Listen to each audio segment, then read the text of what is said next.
and welcome to Books Unbound, the podcast where we unbind books to get to their hearts with your hosts. Us, it's Ariel and Raeleen. Hello, hello.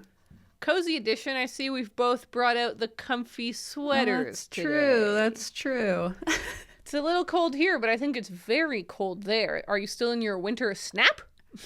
Yes, it's very, very cold. I actually right now have my feet on a little hot water bottle filled with boiling water, which has been my go-to thing every day, like especially when I get up in the morning, which it is morning right now. The house is very cold because we haven't had any heat on overnight, so I have to get up, turn on the fireplace, turn on our little heaters, and then I just put my feet on my toasty little hot water bottle and I just sit there until I get warm.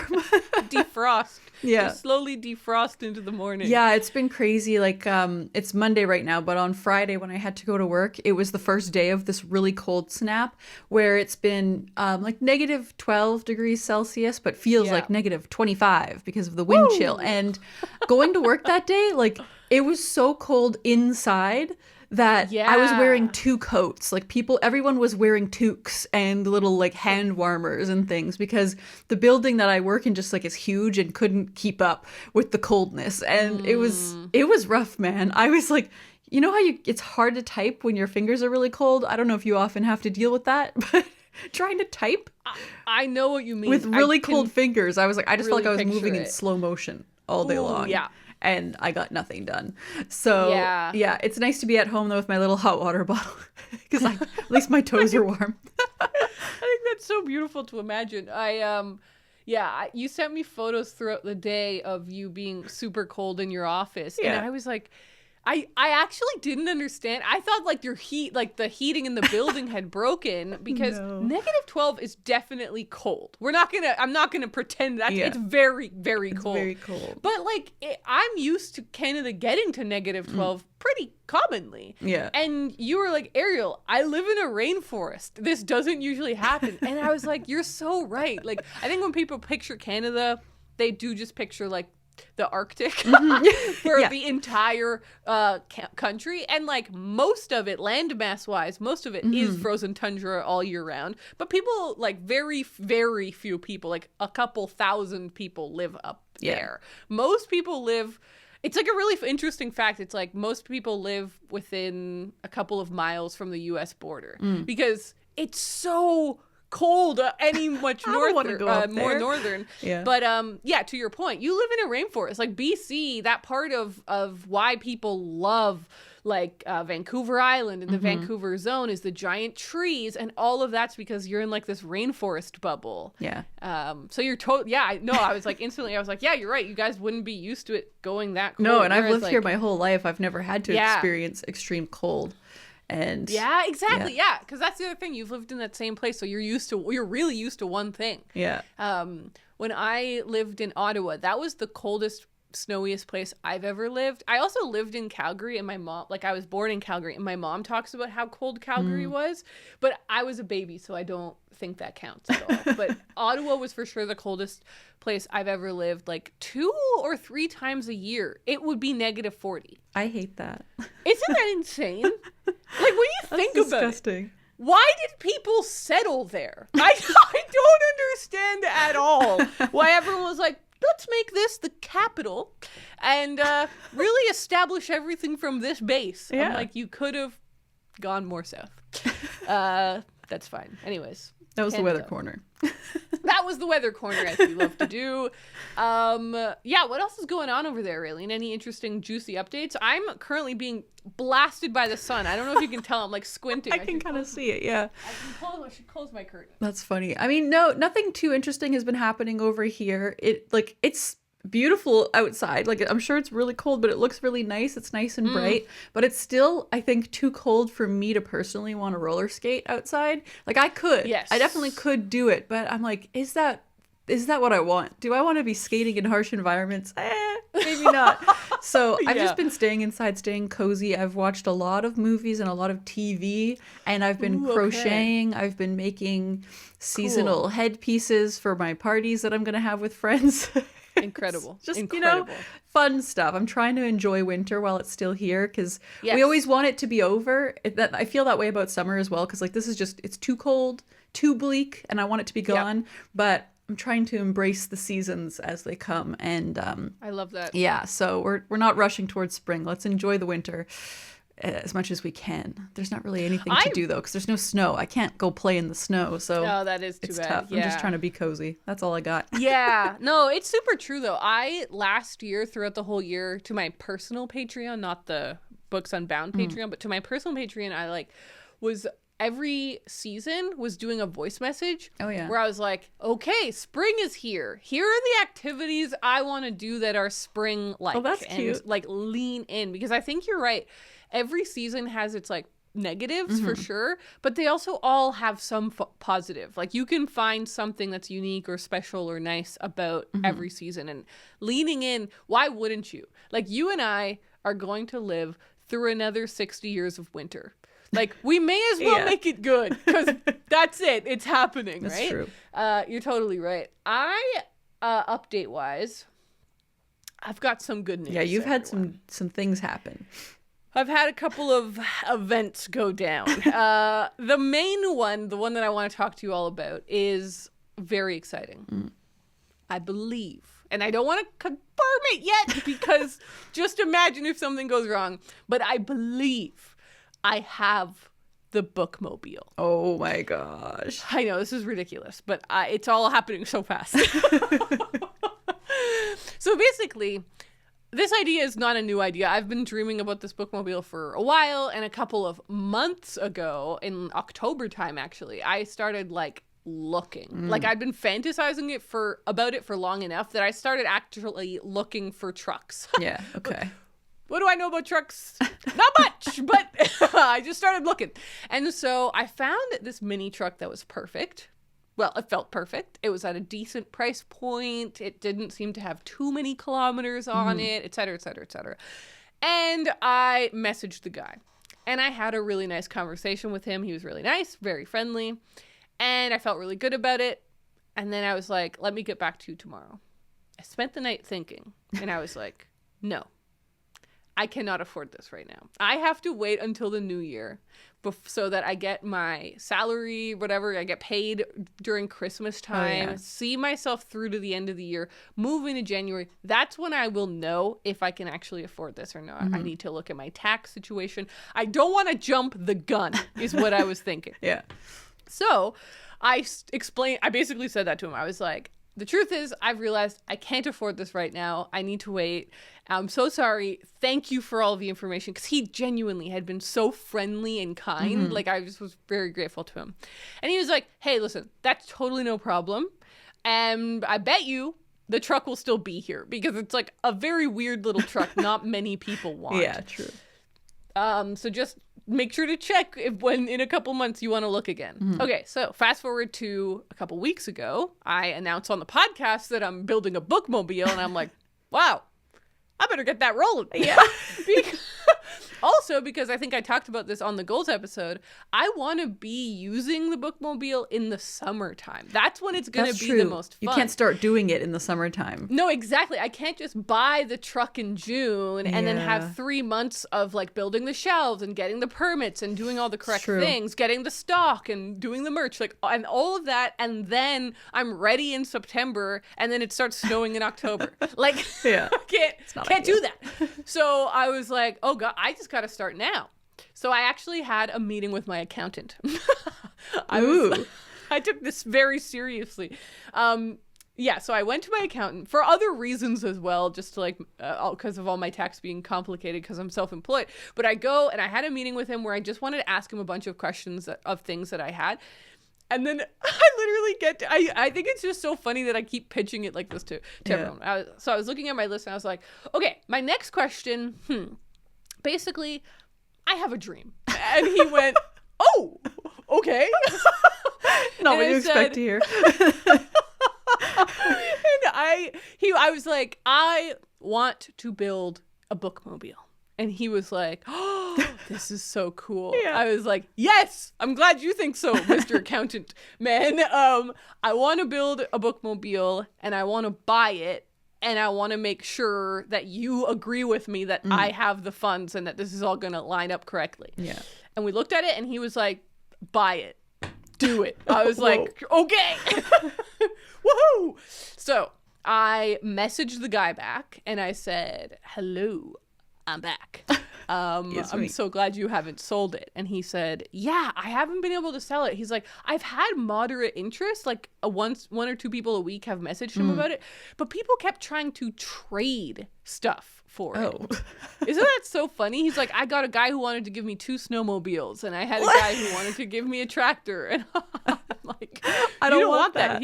He's like, I want money. I was like, yeah, you're selling a car. People are so crazy on like Craigslist and Facebook Marketplace. They will do anything. Wild. They'll do anything. They're so bold. I know. And I was like, well, I would like to give you cash. And he's like, let's do it. And it just kind of felt nice for both of us, I think, because he knew all the interest that I had in it originally in October. And I had told him, like, my plan was to convert it to a bookmobile. So he knew my little dream. Yeah. He knew what I was excited about.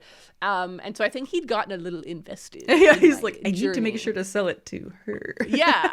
And so I went and saw it. And I went with CJ, who edits the podcast, and he filmed some really lovely footage of me. I'm not going to share it in this episode until I want to make sure everything's good. But eventually I'm going to be making a video about it. So I'm going to have some cool footage of like the whole experience of buying the truck and stuff. But I went and saw it. We turned it on. It's so cute. It's so cute. I wasn't able to test drive it that day, partly because I got shy and I forgot to ask. And partly because he had it parked behind 2 other cars. But anyways, I was okay with that. I went home, I thought about it, and I felt really good about it. So I messaged him and I was like, yeah, I want to do this. Let's do it. And I was like, the only thing is, I really do trust you. I don't think you're trying to con me, but I think I would be an idiot if I didn't do a test drive. Yeah. Would it be okay if I came around and did a test drive? And he was like, of course, like, no problem. He's like, I'm not trying to con you, but like, we can totally do a little test drive up and down the street. And so I wasn't able to make it because I don't live in Halifax and the truck is in Halifax. And so I sent my brother. So CJ went and CJ's training for a 10K, which is, I mean, CJ's doing a lot of cool things over in his life too. But he was like, okay, wait, this is perfect. I'll run to his place and back because it was 10K. Oh my God, what? So he ran to the mini truck. He did a test drive of the mini truck. He gave the guy my deposit payment and then he ran back home. That's so funny. I'll just run over there. Literally. It's so epic. And so he did that. So the deposit payment is in. It's happening. He has sent me the photo of the registration of the vehicle, which like you are never supposed to reveal to anyone unless you're selling them a car. So this is what I mean. Like it seems like it's happening. Yeah. But I don't actually have the truck in my backyard or anything yet. So it's happening. It's happening. Oh my gosh. I'm so excited. And so basically today and tomorrow I have some admin to do. I need to get the rest of the money prepared. I need to get the insurance or proof of insurance or something. And I need to get a temporary permit. So those are license plates that last 30 days just so that I can drive it home, because it will actually take longer to get the actual registration and everything done for it, but I need to legally be able to drive it from his house to my house. So all of that has to happen in the next few days, and then I'm going to go and drive it home. Oh my gosh. That's so exciting. This is exciting for a few reasons, because I've never bought a used vehicle from a person. So you going through this will be like, it's informational for me in case that ever happens to me. I like know what to do. But it's so exciting because in my head, this wasn't going to happen until like the end of the year, if at all. You know what I mean? Like this is a goal. It's a dream that might not have come true. What if you didn't find a truck? Like as simple as that. Lots of things could go wrong. Like what if the permit department is like, no. My friend was like, if they say that, could you make it a charity? And I was like, maybe. Like there's ways around everything. You know what I mean? Like I can figure it out. I will figure it out. Oh my gosh, that's so exciting. But yeah, I've had a lot of people sending in questions and stuff, and I'm definitely going to keep answering. This is one of the great sagas of this year, right? Yeah. I'm going to keep answering stuff, but I also do want to kind of emphasize that I'm just trying to take it one step at a time. Like some people have been asking questions about like, what kind of books are you going to stock? Where are you going to get your books from? And I'm like, I have no idea. Yeah, that's level in the 10. future. You're at level 1 right now. I'm at level Acquire the 1. truck. Get the truck. Episode 1, get the truck. Episode 2, figure out the legality of everything. Yeah. Like, I'm going to have to get the license plates and like. Yeah, there's so many steps between now and having books on the truck. Stuff. Exactly. So the fun stuff will come. And I mean, this is already fun. But yeah, the idea of me driving a Japanese mini truck down the highway. And it's right-hand drive, right? Yes, it is. Oh my gosh, that's so cool. It's gonna be so goofy. The whole thing is so goofy. I really, really love the idea of me in a mini truck. It just seems right. It makes sense. It actually does. It's what you should have been driving this whole time. Screw the Jeep. True. Why did I buy a Jeep? That's so silly. You know what's crazy too, Raeleen? This is kind of an aside, but whatever. We're talking about cars. This is my second Jeep. So I bought a Jeep. That was also a secondhand vehicle when I bought my first Jeep. It was a 1997 Jeep Sport Wrangler, if anyone cares, 2-door. And I bought it for $4,000. And it was in terrible condition, but it lasted me for 4 years. And then, as my mechanic said, an important part of the car disintegrated. That's not ideal. I was like, how much is it to fix it? He's like, it has disintegrated. I was like, whoa. It's not He's like, happening. you sell this thing for parts. I was like, this is so sad. I was so sad. I kept the car key. I kept the fuel key. I kept a couple of things because I really loved that Jeep. But anyways, I then bought my second Jeep, as you know. My Jeep is from BC. I bought it when I lived there. And that car in a couple months turns 5 years old. Well, like to me, I've had it for 5 years. Yeah. It doesn't feel like it's been that long. I feel like it still feels like a new car to me. It's a 2014. I also bought that car used. I've never bought a new car in my life. But I did lease that, like not lease it, whatever. It's financed. I pay monthly payments on it. But that also ends at the end. It was a 5-year term. So it ends this year. And I'm like, so now I'm just going to I'm starting a fleet of vehicles. Yeah. What's next? Yeah, what are you going to do now? Get a boat? Yeah. A boat. Okay. I mean, we laugh. But for a very long time, like before the Bookmobile idea, I wanted to do a book boat. Yeah, that's right. That's right. It's so funny how insane my brain is and how you guys know I'm a little wacky, but you don't know how deep it goes. There are so many ideas that you would never tell us about. Exactly. That's you what I'm just trying to say, were willing to tell us book boat. So who knows I was what's willing going to tell on you back book there. boat. And you know what? I'm not even throwing that out as like I'll never do it. But basically I was like, Nova Scotia, books, boat. I once went to a boat restaurant. Like I was with my family, we were on a boat for some reason, and we were just in a place with a huge lake, and they were like, "Oh yeah, there's a restaurant in the middle of the lake. You just have to boat to it." And so we went there, and I was like, "This is crazy." Is what I'm talking about, Yeah. right? Like in London, there's a very famous bookshop called Word on the Water at King's Cross, and they have like a massive system of canals. In England and in London, and all these like rivers are connected by all these canals, and there's a lot of people that live full time on the canals in canal boats. And there is a canal boat that has been converted into a bookshop, and it's like permanently parked next to King's Cross. Yeah. And it's a boat though, so like when you're on it, you're in a boat, and it's so a beautiful bookshop, but it's a boat. And so I was like, Nova Scotia, like I could park a boat somewhere. True. People come in and out of this bookshop, and then I'm still not done with this idea. It's in the back of my mind. I'm like, it's not as good of an idea for now as a bookmobile, but book boat still seems pretty So I feel fun. like you'd have to dedicate all your time to the book boat. Like you would become a bookseller. That would be who you are. Exactly. You'd have to. And whereas the bookmobile, I can park and move on. Whereas the book boat seemed a lot more accessible. Imagine being my boyfriend. Poor Connor. I'm constantly like, Connor, what if I had a book boat? And he's like, oh. Imagine how excited when he was like, wait, no, what if I do a bookmobile? And he's like, yes, please, God. Next step, just a normal bookstore. Oh boy. Anyway, so that's the big update on the bookmobile for now. But the other fun update is Animal Farm related. Yeah, that's right. My favorite book. So in 2022, we launched a project on our Patreon. Yes. Which was audiobooks. Raeleen did an audiobook of The Great Gatsby, and I started the audiobook of Animal Farm. Raeleen unlocked something I did not unlock.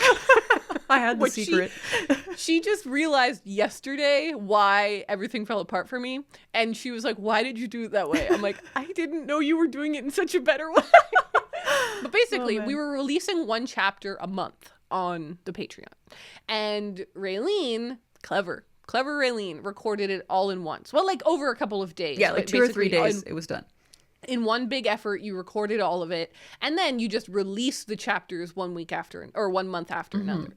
Whereas I didn't know that's what Raeleen was doing. I was recording 1 chapter a month.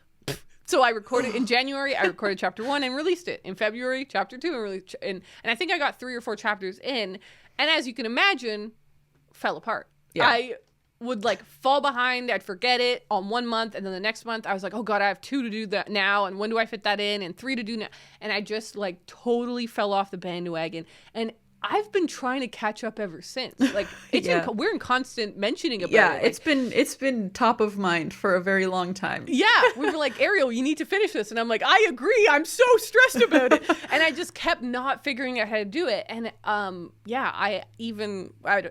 was a big frustration. Finally, I sat down and I re-recorded the whole thing. And I will say, I've probably read the first 3 chapters of this book out loud for you guys like 4 or 5 times. Yeah. Like, I kept doing it because I wanted to get it really right, and then I'd like fall off, and it'd been like 4 months. I'm like, okay, I need to redo it because now those files won't match these files, and I got a new microphone and blah blah blah. All of that to say, it is done. It's done.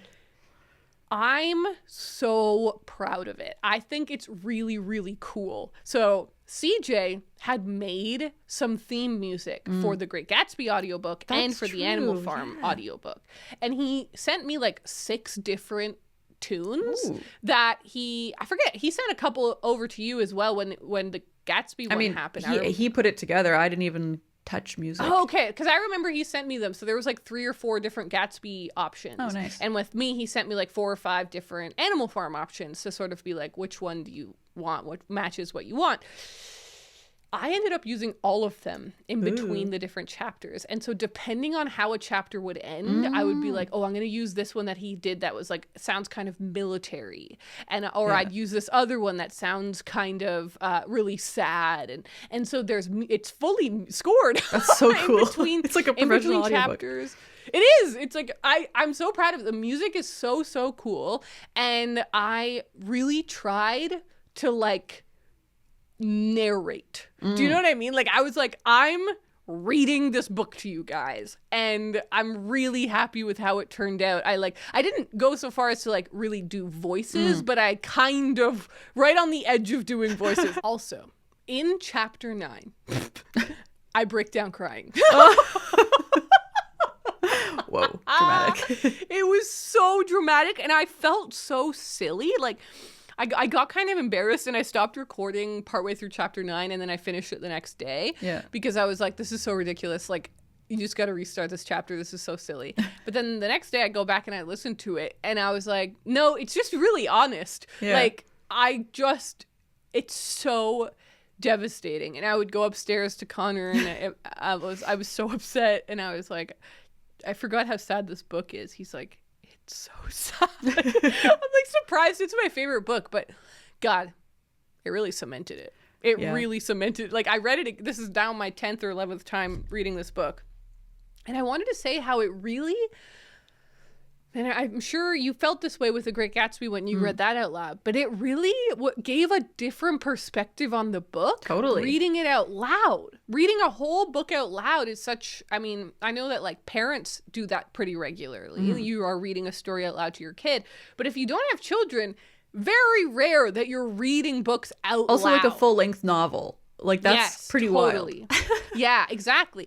And so reading it all out loud and sort of like presenting it and in a way performing it, really, I was like, embodying it in different ways, and that's why I cried, because I've never cried, I don't think, while reading this book. Like, I've read this book so many times. I'm a mega fan of this book, and I don't think I've ever cried, but while I was performing it, and I just gotten so into the characters that I like I said, I started to cry, and then I had to stop recording for a bit and then finish it the next day. So anyways, it is available now on our Patreon, and there's 2 options for how you can get it. This is something we're experimenting with, but I'm pretty excited about it. So the first option is to just become a patron. If you become a patron, you automatically get it. But the other option is you can just buy it from our digital store. Patreon has launched digital stores, and it's just a way for you to sell digital files to people that don't want to become patrons for whatever reason. You can just do a one-time purchase of this asset, and so you'll get the files. It's just one long file. It's 3 hours long. Yeah, that's so funny. It's an actual audiobook. I think it's really, really cool. So we're really excited that it's finally out, and thank you to everyone for your grace and patience while I got myself together and finished it. But I'm really proud of it with how it's come out. And we wanted to mention, if you were a patron at the time when the audiobook was originally coming out and you wanted to hear how it ended, just shoot us an email at booksunboundpodcast@gmail.com and just say Animal Farm audiobook in the subject, and we'll send you the file, of course, to catch up with when you should have been able to hear it. So there you go. Hyped on that. But also, that's another book down for my 100 books. And another reread. The era of rereads is here because the life-changing magic of tidying up, as you know, I was reading last week, another reread. So, and the book I want to read next, I think, is going to be another reread. So, we'll keep talking about that in a minute, but enough of me crying about Animal Farm already. How about you, Raeleen? What did you read this week? Well, anything out loud fully that brought you to tears? Not yet. Maybe later in the year. Give me time. Yeah. So as we know, last week I was reading this book, Stoner by John Williams, and I have now finished it. John Williams grew up in Wichita Falls, Texas in the 1920s and 30s. His grandparents were farmers, and his father disappeared mysteriously when he was only 2 years old. Williams dropped out of a junior college after a year because he failed freshman English, which is ironic considering his novel Stoner is all about a farmer who becomes an English professor at university. Williams wrote a total of 4 novels and 2 poetry collections before he passed away in 1994. So, I finished the book. I was pretty close to finishing it last week, and then I spent the next couple of evenings powering through it because I was like, you know what, I'm just kind of ready for this to be over. So this is the story of he starts out as a young man. He's just finishing high school and is just going to go work on his farm with his parents. And then his parents kind of urge him to go to school. They're like, we can't really afford it, but figure it out. Go off to school. It'll be a better experience for you. So he goes and starts learning about agriculture and like soil testing, like stuff like that. He starts learning about like the more educational side of farming. And then he takes one English class and kind of falls in love with it, and then deep dives and becomes obsessed with English literature, and goes on to be a teacher and a professor at the university. And he teaches like super specific, like obscure kind of like medieval literature, like, you know, very specific stuff. And then it just follows his life. So it follows him from being like 18 or whatever until he dies, basically. So it follows his entire life, and he's not a very like extraordinary person. He's just a man living his life, being a teacher. He's married. He has a kid. His marriage is a little weird and like rocky and kind of unfortunate, and you kind of just feel bad for him the whole time, which I didn't like, I guess. I just feel like he was a pathetic, sad sack of a person a little bit. And like he put up with a lot that I feel like he shouldn't have put up with. Like his wife was really bad, and he kind of just like lets himself get pushed around a lot. And I was just like, Stoner, be stronger than this. I wanted him to stand up for himself, and he kind of did at one point, but he, like, at what cost? You know what I mean? Like, it went so far before he actually like did something. So I don't know. I find it very interesting because people love this book. Like, it's one of those books that almost everyone who reads it is like, yes, best novel in the English literature, like of the English language. You know, it's one of those. And I just didn't really connect with it. So I would love to hear like why people love this so much if other people have read it. All in all, I thought it was just okay. I'm glad I read it. I read it for a book club. Otherwise, I probably wouldn't have finished it. I probably would have just been like, whatever, not my thing. But yeah, all in all, glad I read it. If I don't necessarily recommend it, that's fine. So that's all I've read. Well, that's still an accomplishment, Raeleen. And considering all of the decorative head pieces you've made, I think that your balance of life versus reading is going well. It's true. Although I'm actually a little scared that I can't really fall behind because my goal is to read less than a certain amount of books. But I do feel like if I want to be on track to read, say, 50 books, I feel like I'm going a little too slow, perhaps. So because if you think about it, our reading year started halfway through December. So we're basically a month into our reading and I've read now 2 books. So I'm a little scared.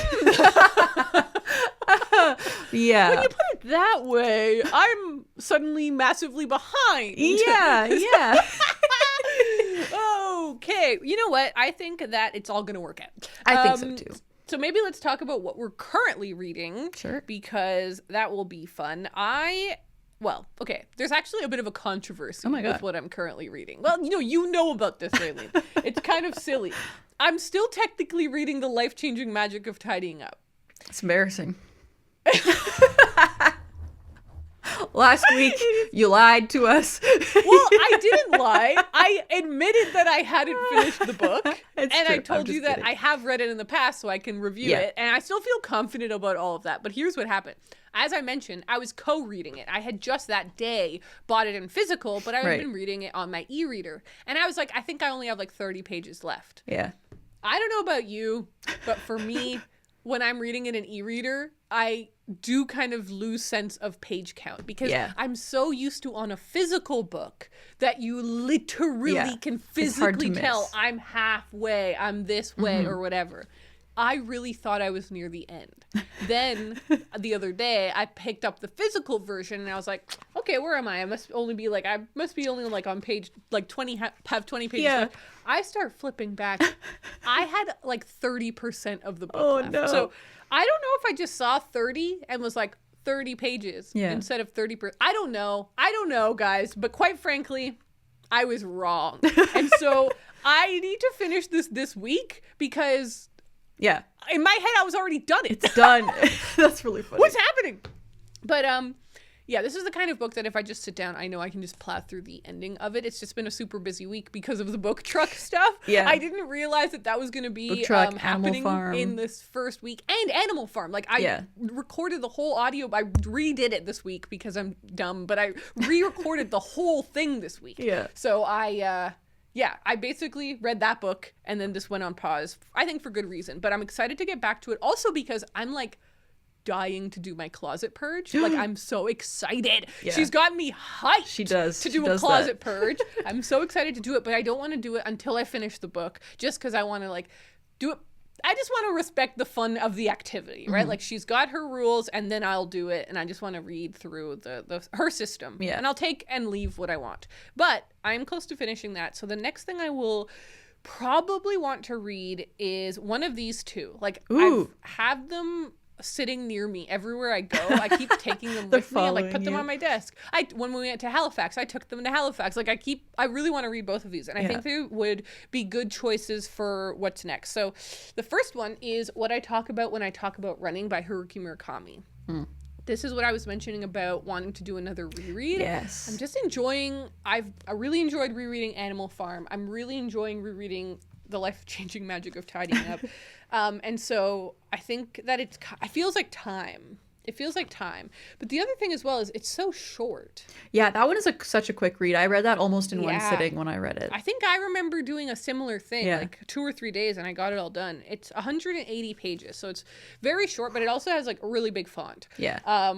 So I think I would fly through this, and I've just been wanting to reread it for a really long time. This is a book you and I both talk about a lot. So good. Yeah. And the fact that that I haven't reread it in a while, I'm like, with books where you talk about them a lot, I mean, most people probably don't talk about books as much as we do because we literally have a show where it's an hour long every week where we have to bring books up over and over. But because of that, it's like an occupational hazard. after 2, 3, 4, 5 years of recommending a book, I'm like, it's kind of time to reread it. Totally. So that Does it still hold up? Do I still recommend it? Do I still recommend that? But then the other one that I've been kind of pulling around with me everywhere I go is Letters to Eugene by Hervé Guibert and Eugene Savitskaya. This is a collection of letters that I purchased in New York a couple months ago, and I want to keep my letters thing going. I don't want to let it, I don't want like months to go by and I haven't read another letters book. I'm really enjoying it and I just got to keep it up. But yeah, and this one is so short and like the letters are all pretty short. Give you some momentum. Read something quick like that. I was just flipping through it and like I have to read you this letter, Raeleen. Okay. It's completely out of context. Sure. It's super short. I don't know what's going on before or after. I haven't read the book. Okay. But I just right now was filming the B-roll for this episode and I flipped to a random page and I saw this and I was like, what? Okay. Paris, January 10th, 1984. Okay. Dear Eugene, ever since you licked my right eye in the dark, it's become purulent under the lid. It runs, it hurts, and I have to rinse it several times a day with Optrex baths to get rid of the pus and to see a bit more clearly. What's wrong with your tongue that it spreads such terrible ills? Hervé. Whoa. What kind of friendship did these guys have? What? Why do you lick his eye? Why was it dark? What's wrong with this tongue? Don't lick my eye. Is it a metaphor? Is it a code? I don't know. I'm excited for you to read that and find out if that makes any sense. Like, if there's a good reason and it makes sense and you understand it, I want to hear all about it. I completely agree, because what the hell was that? Oh boy. That's so funny. All right, the other thing is I don't think I know with this book, I don't know if they passed away and then these letters were published or if they published them together or what. So yeah, that will also reveal that. Like maybe they didn't want anyone to know that they licked each other's eyes. Yeah, that might not have been for the public to know. You know? Exactly. Oh, well, that's fun. I actually have a question for you about reading. Do you have a plan for when you're going to read your first industrious book of the year? Yeah, great cue. And I'm glad you asked, because if we don't bring these things up, when will they get read? Huh? I don't currently have a plan. Right now, basically, I'm trying to go with the flow with reading short books and rereads, because I basically want to like have a running start. Yeah. And I feel like those books might be a little slow because they're studious, right? Yeah. They're studious books. So we'll see about them, but I don't currently have a plan, which I think is a huge mistake. I really should just prioritize them. Like I was thinking about this the other day. I was like, I was actually thinking about this the other day. So I have had it on mind. I was thinking of maybe in February, just doing them all in February and just having them as a TBR for the month and like being okay with if I only read those 4 books that month, because obviously I need to be reading 2 books a week to keep up with my 100 books a year goal, but I also need to read those books. And so if in February I just read those 4, it will still be a massive checkbox. Yeah. And then I could just read a lot of graphic novels the next few months or something. Exactly. It's easier to like catch up after the fact than to try and read those when you don't have time to read them.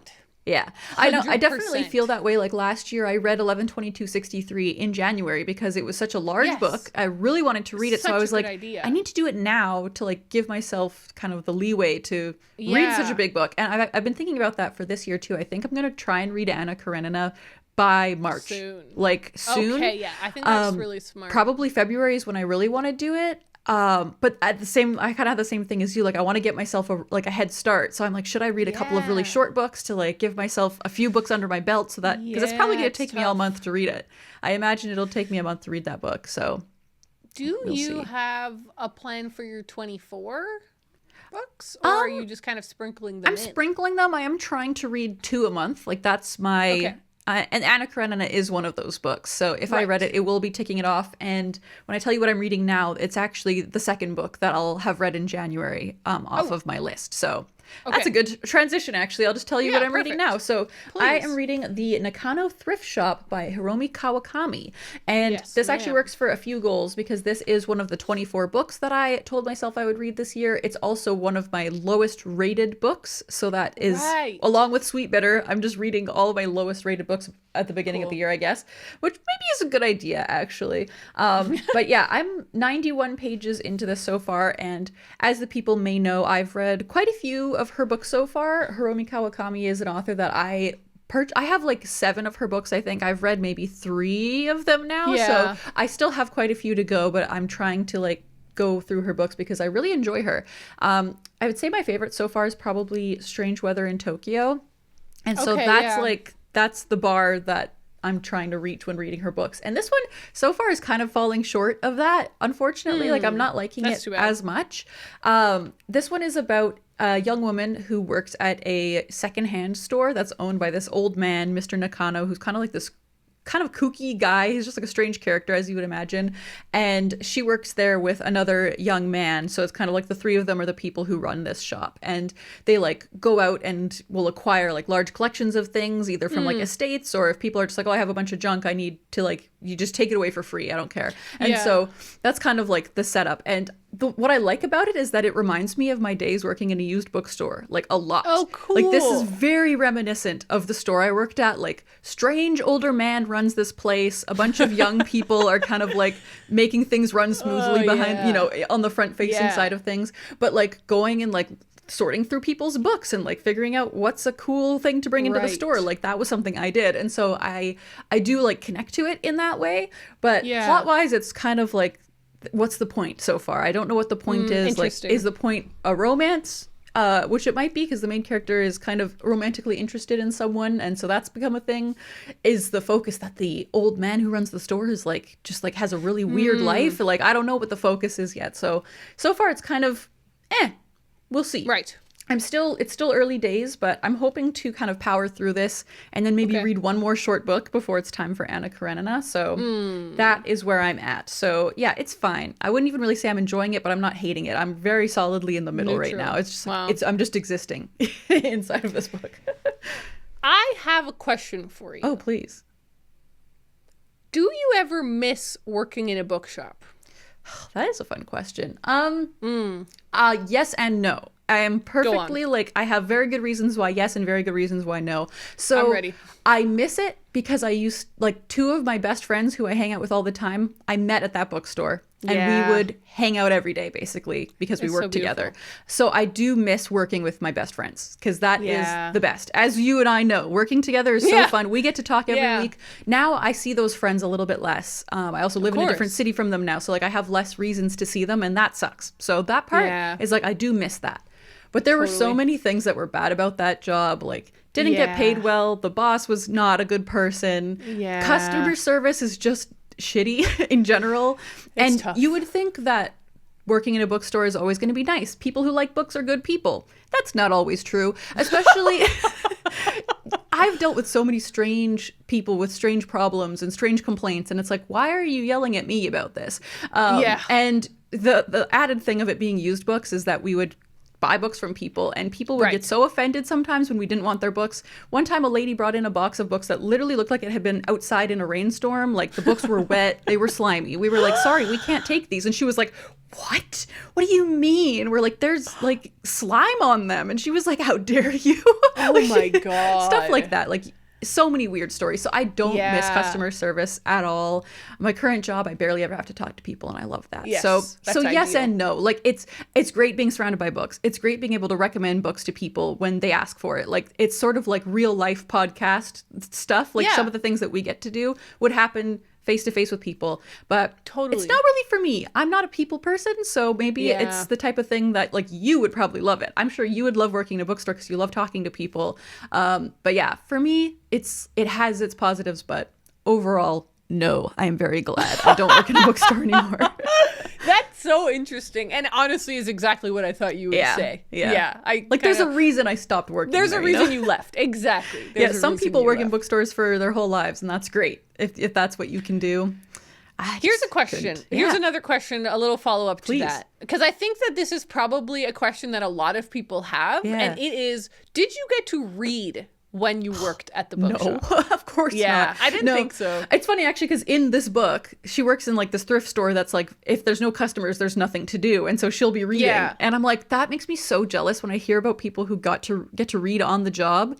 Like, no, there's just always something to do. Like, I spent so much time, like, hauling books around, like, moving sections around the store. So I was always, like, either on my feet or helping customers, you know, cleaning off gunk off of books or whatever. Like, there's always something to do. So there was no time to read. Although we would sometimes look through funny books, like, that came in and be like, oh, let's just, like, see, you know, what's going on here. So, like, we would read things, you know, for fun, but not, like, actual reading. That makes that would have been nice. I mean, that's the dream. If that's what working in a bookstore was, then yes, I would miss it. All right. Well, I don't know about you, but I think it's time for a haul. Yeah. I agree with that. I have 2 books. You have 2 books. So let's go back and forth, baby. Okay. The first one I have is Feel Good Productivity by Ali Abdaal. Ooh. You will remember I'm currently doing the audiobook of this, but I'm really enjoying it, and I wanted a physical version. I also kind of wanted to support him because he was trying to, because he's like a YouTuber, right? And I have a real brotherhood with my YouTube buddies. But he well, look at the top. It says, the world's most followed productivity expert. There you go. Because of YouTube. He was trying to get a lot of people to buy the book in the first week, obviously, because, and as you and I know, first week sales and pre-orders all count towards your first week sales. So, and that's what depends if you get the New York Times or the Sunday bestseller list, all of those lists. He was trying to crack it, and he did it, which I think is really lovely. So officially he's a Sunday Times bestseller, or a Sunday, what is that list? It's the UK list. I think he might also be in the New York Times one, but that's awesome. I'm very happy for him. The thing is, I'm really enjoying this book. Like I said, I'm listening to it on audiobook, and I wanted the physical version because I'm enjoying it so much that I'm going to be recommending this book to my dad, to my boyfriend, to my brother, to everyone who I can make read it. Yeah. I think they will all get a lot out of it too. And obviously you can't really share audiobooks as easy. Yeah. So I just want to like have this to hand to people. Smart. The last time I felt like doing that with a book was True Grit, and I did get my dad to read it, which was really fun. I actually got one of my friends to read it. I forgot to tell you. Oh, really? I gave it to Rebecca for Christmas, and she read it and liked it. She liked it? Yeah. Oh, fantastic. That makes up for you not liking it.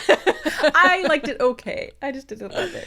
All right, what about you? What's your first one? Well, I'm going to do both because they actually go together. Oh, okay. So I got a call from my local used bookstore, my buddies over there, and they had found 2 books that were very exciting for me because it completes a little collection of mine, and that is the Dark Tower books. I now have...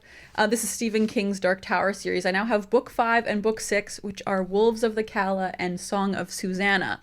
So I've kind of been getting a smattering of these books just every now and then. I've been looking for the specific nice new editions that they have, and they're very hard to find. I finally have them now. So that was very exciting. I now have both of those. So now I'm feeling the pressure to read the series now, though, that I have all of them. Like, because before I was like, well, I only have books 1, 2, 3, and 7 or whatever it was. So it was like, I'm not going to start this series now. But now would be ridiculous. Now I have no excuse. However, I don't think they fit into, like, they don't align with my 2024 goals. So I think I'm going to think about that for next year. Later. I think that'll be my Stephen King-a-thon year. But the other thing I wanted to mention that was like a devastating moment for me when I went to go pick up these books, they also had told me that they found a copy of American Psycho by Bret Easton Ellis, which is probably the book I want most right now because I've just like hyped about it. And I showed up. It was a really cool looking copy. So cool, in fact, that I was like, there's no way this is in English. And I flipped through it. It was in French. No way. I was so sad. That's so sad. I know. They didn't realize that? No. See, if it was me working in the bookstore, I would have noticed that because you flip through the books when you take them in. But flip through them. It's okay. It's fine. But now I'm just like, I don't know if I'm ever going to find a used copy. For some reason, it's very hard to find. I thought it was going to be at every thrift store, but I have not been able to find it. So that's my current sadness I thought I would share. Damn. Yeah, that's interesting. Well, speaking of series.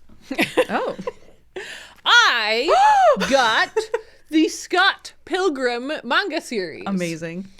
So I'm very confused about Scott Pilgrim. On the back it says the original graphic novels, but I thought they were manga.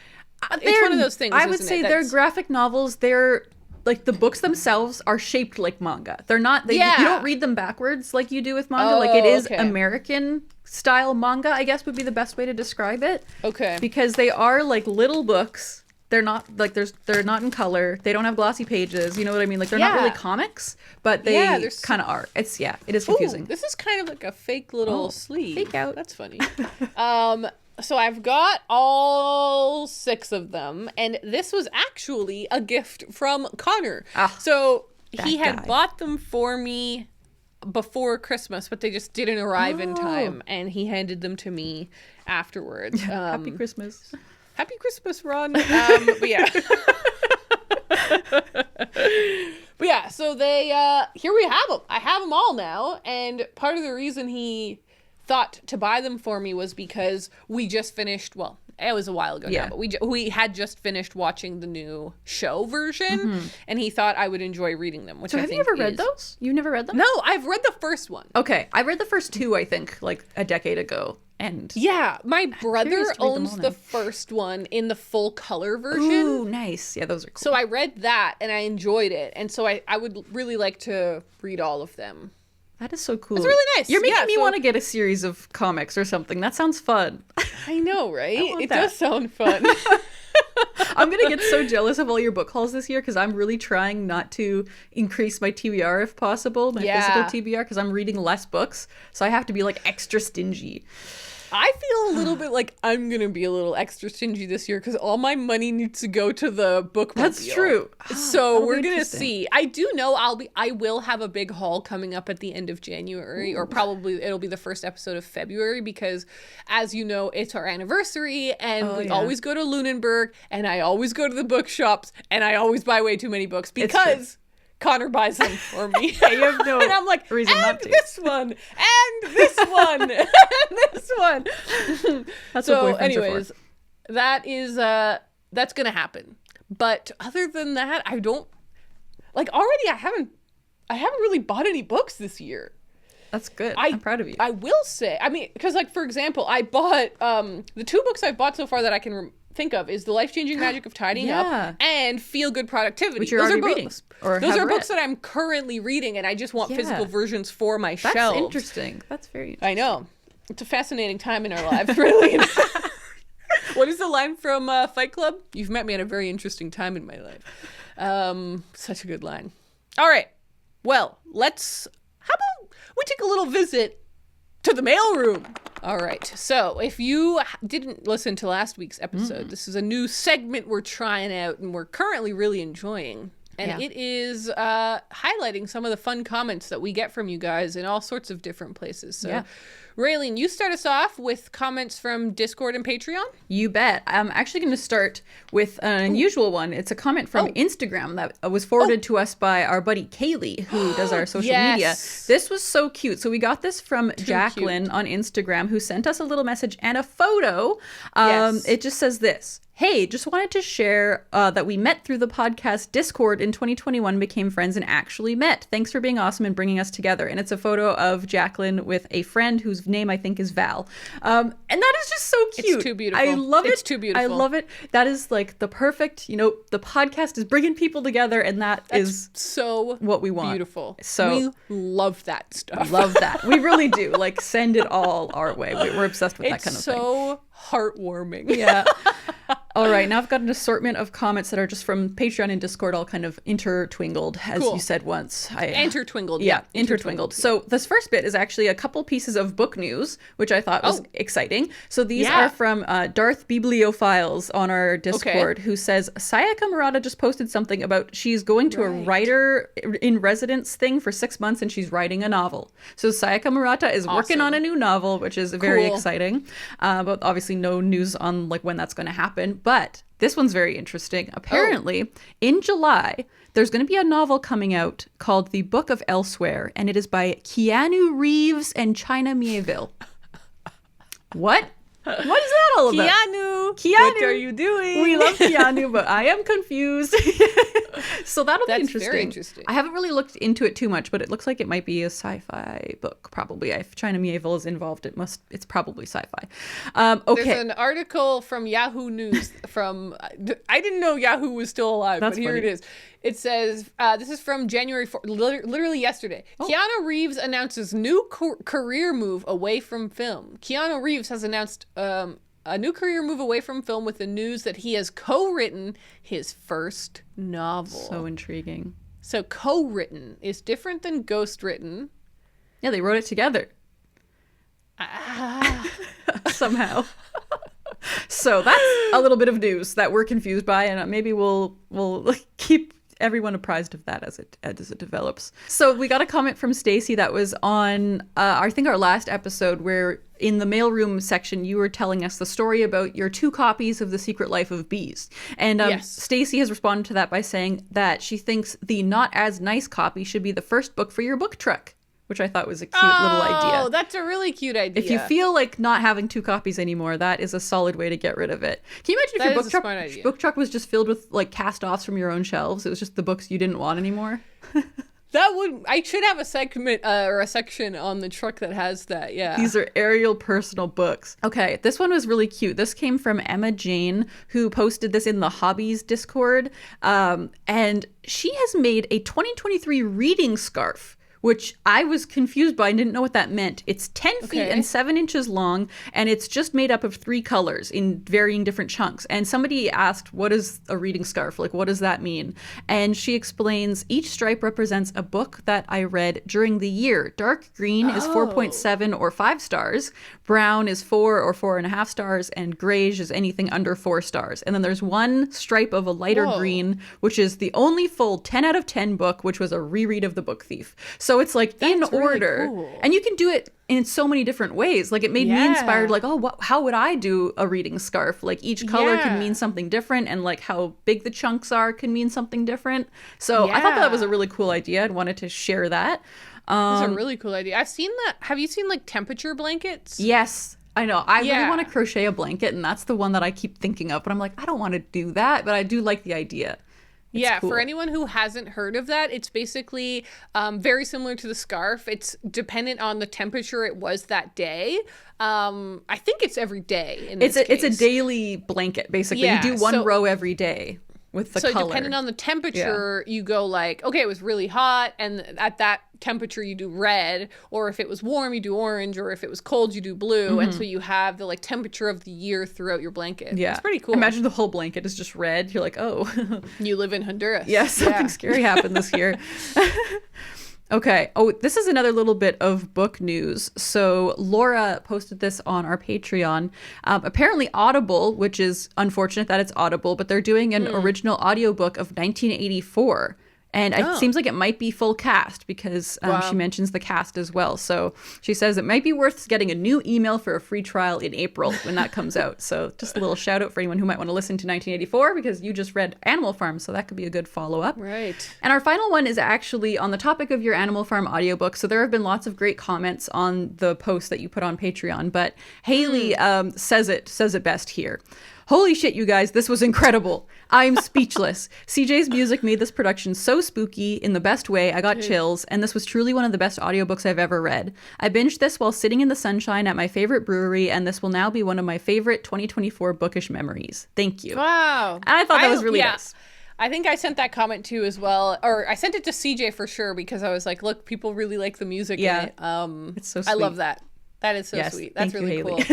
Thank you, Haley. I'm so glad you liked it. I actually, there's a comment left on the audiobook post from a teacher who was like, would it be okay if I played this for my class? Oh my gosh. Because we're going to be doing Animal Farm this year. And I was like, yes. Email me, because there is a moment in chapter 9 while I'm crying where I also swear. I will send you a version that doesn't have the swearing in it. And she has emailed me, and I will be Oh sending my that gosh, over so to there's her. going to be a class of students listening to your voice reading Animal Isn't that Farm. so funny? Look, wow. That's so funny. Wow, that's crazy. I know, it's wild. All right, so I got some comments skimmed from our last episode's comment section on YouTube. So this first one comes from Angry Little Dumpling. Ariel, have you been to Hay on Wye in Wales? It's a small town known for all of its used bookstores. Ooh. They even have an international book festival every year. You could easily rent a cute little cottage to do all of your reading, but also enjoy the town, even if you don't go for the festival, because honestly, it's quite busy and crowded. Plus, Wales is just a completely beautiful country and wonderful for a quiet getaway.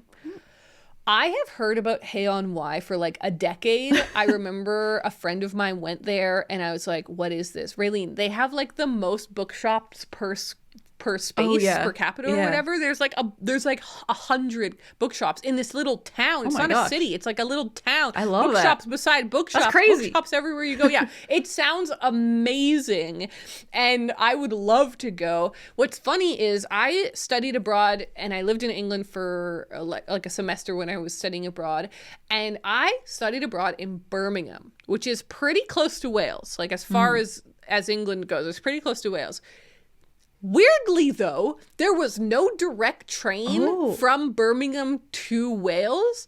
And it was like just so awkward that I had to like take a train really north to then go into Wales or really south to then go into Wales or go like backwards towards London to get a London train to Wales. And like I could never get a reasonably understandable train. So I never have been to Wales, even though I kind of lived very near to it for a while.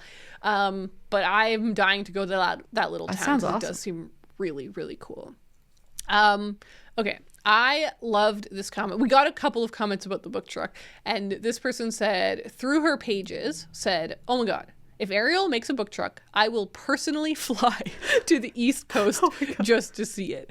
And I like this one because we also got another person was talking about like, can you two together like drive around in the book truck? So what's funny too is I don't know how robust the little truck will be. Like they're not really made to go full. Like I don't think I can drive it across Canada. But we were talking. You and I were texting the other day about how like if when you come here the next time, we'll definitely do a meetup with the truck. We will for sure be doing a meetup with the truck. So my resurgence as a bookseller, it's in our future.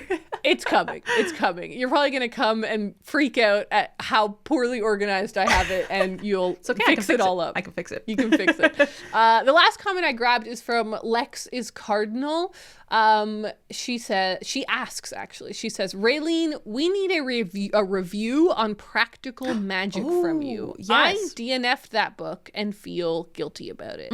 So yeah, we remember that you read it, but it came while we were doing a little break or whatever. It was. So I read it between our like wrap up episode and the beginning of the new year, and I kind of just like counted it as a 2023 read. I didn't want it to be my first book of the year, so I was like, we're just gonna scoop that into the end of 2023. So I read it because I was borrowing it from a friend. She lent it to me, and I was like, I'll read it eventually. I meant to read it in like around October, but it didn't happen. So read it in December, and I quite liked it actually. When I first saw the movie a couple of years ago, I watched it with the same friend who had lent me the book, and neither of us liked it. Like, this is like a cult favorite movie. We thought it was going to be so good, but I just found it to be, I think it was that it was too silly or something like that. Like, I don't really remember. I just remember thinking I thought it was going to be more of like a serious kind of like witchy, thing. Like, and there's like a bit of a murder involved, but it was kind of just like, ha ha ha, like just too silly. And so I read the book and I was like, okay, we'll see how this goes. And the book is like, there's not a lot of action, not a lot happens. It's a very kind of like quiet, not a lot of dialogue either. It's mostly just like kind of thoughtfulness. Like it's like, I don't know, it's nice. Like it was a really nice book. It was just different from what I thought because the movie is just like really out there with like Sandra Bullock and Nicole Kidman just being wacky witch sisters. And in this, I don't know, I feel like it was just like more dialed back than how the movie was presented, and I really liked it. And it's like, about sisterhood, motherhood, womanhood, and like it was just really good. Yeah, I quite liked it. So I do recommend it, but I can also understand people not liking it because it's very like, I usually like dialogue in books because I like it when characters are interacting with each other and stuff like that. And I feel like there wasn't a ton of that in this book, but I still really liked it. So yeah. there you go. Perfect. Well, no, I think that's great because I bet you there are a couple other people who are like, wait, I want to know what you actually thought. So there you go, people. Yeah. There's Raeleen's thoughts. Yeah. And that brings us to the end of our episode. So everyone, thank you very much for listening and or watching if you're on YouTube land. If you want to support the pod and or check out the Animal Farm audiobook, you can check out our Patreon at patreon.com/booksunbound. And we're now going to go record our mini podcast, which we do every week after the episode, which is a bonus release for the Patreon. And we're going to be doing a new thing this week where we're answering questions from the patrons because we thought we'd slice these in every so often alongside the movie review episodes. So we're going to go do that. And we hope you have a great week. Bye. Bye.